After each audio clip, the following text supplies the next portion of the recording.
आपकी ज़ात से किसी को तकलीफ नहीं पहुंचनी चाहिए, आपकी ज़ात जो है वो फलाह का बाइस हो। बिल्कुल।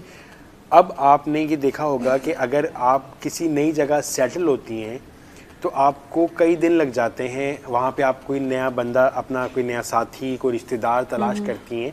तो अगर मैं ये देखूं कि मैं एक जानवर जो कुर्बानी के लिए लेके आ रहा हूँ तो उसका भी घर छूट रहा है, सही। चाहे वो अंदरूने मुल्क से आ रहा है, किसी दूसरे सूबे से आ रहा है, या मैं किसी बाड़े से लेके आ रहा हूँ। सही।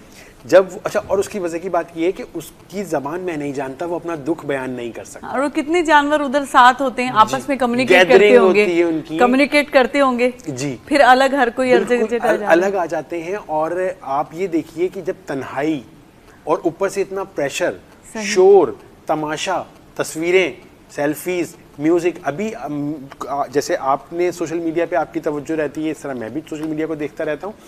बाकायदा ऐसा हुआ है कि जानवरों को जो लेके आया जा रहा है बैंड बाजे के साथ लेके आ रहे हैं, आतिशबाजी कर रहे हैं, तो बेचारा इतना सहमा हुआ जानवर है। इसीलिए देखते होंगे आप कि जानवर जो है वो एबनॉर्मली बिहेव करते हैं, वो टक्करें मारते हैं किसी को, एकदम से वो बिफर जाते हैं जैसे उनको उतारा जाता है। तो इस वजह से कि वो इस माहौल के आदी नहीं होते, हम उनको स्पेस ही नहीं दे रहे कि भाई आप सेटल हो जाओ। और ऑब्वियसली कि वो तमाशा नहीं है, वो एक जीती जागती जिंदगी है, उसको भी हमने ख्याल करना है, उसके भी खाने का, उसके पीने का, उसके मिजाज का। जैसे एज अ इंसान है, हम कहीं नई जगह जाते हैं तो वहाँ के खाने हमें समझ नहीं आते। सही। तो अब जब उसका मालिक बदला है, उसकी जगह बदली है, तो हमने उसको इतने सारे टॉर्चर कर दिए, इतने टेंशन दे दिए। इसी वजह से आपने देखा होगा बहुत सारे वाकयात ऐसे होते हैं कि भाई जानवर भाग रहा है, उसके पीछे जमे गफीर है जो शोर करते हुए लड़के भाग रहे हैं उसके पीछे। अब वो पीछे। बेचारा उस जानवर की समझ में नहीं आ रहा कि भाई मैं क्या करूं। अभी रिसेंटली परसों ही की बात है, मेरे दोस्त का फोन आया कि भाई फलाने इलाके में, घर के करीब एक इलाका है, वहां पे जानवर नाले में गिर गया, रात का टाइम है। अब आप तसव्वुर कीजिए, अब कल मैं गुजर रहा था तो वहां पे एक जानवर की लाश पड़ी हुई थी। अब अल्लाह ना करे कि क्या पता वही जानवर हो। अब आप देखिए कि नाले का पानी, मतलब गंदे पानी के अंदर एक जानवर गिर गया है, अब आप उसको कैसे ट्रीट करेंगे? वो बेचारा खुद तो नहीं गया ना, आप उसको मिस हैंडल कर रहे हैं आप।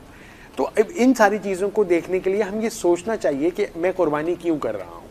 अल्लाह ताला ने मुझसे ये तकाजा किया है, अल्लाह ताला ये चाहते हैं कि मैं अपनी प्यारी चीज़ अल्लाह की राह में, अल्लाह की रज़ा के लिए कुर्बान करूँ।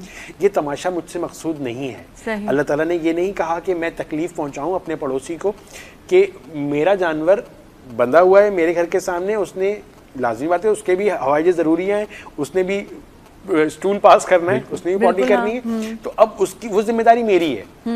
जिस तरह मेरी गंदगी मेरी जिम्मेदारी है, तो मेरे जानवर की गंदगी भी मेरी जिम्मेदारी है। सही। मैं किसी के ऊपर ये नहीं कह सकता कि भाई बर्दाश्त करो। क्यों बर्दाश्त करो? सफाई, हमारा मजहब हमें कहता है सफाई निस्फ ईमान है। सही। तो आप उस गोबर को, उस जो भी लीद कह लिए, उसको प्रॉपर्ली डिस्पोज कीजिए ना। सही। अच्छा, अब आपके बहुत सारी जगह ऐसी हैं, बहुत सारे पौधे, मैं एनवायरमेंटलिस्ट हूँ, तो आप देखेंगे कि आप उसको कहीं ना कहीं ऐसी जगह ठिकाने लगा सकते हैं जहाँ वो फायदेमंद हो सकती है। बिल्कुल। वो गोबर जो है वो फायदेमंद हो सकता है। तो इस जानिब हमारी तवज्जो नहीं है। हमारा फोकस सिर्फ और सिर्फ ये है कि मेरी वाह वाह हो जाए, मेरी हाय हाय हो जाए, लोग मुझे सराहें। सही।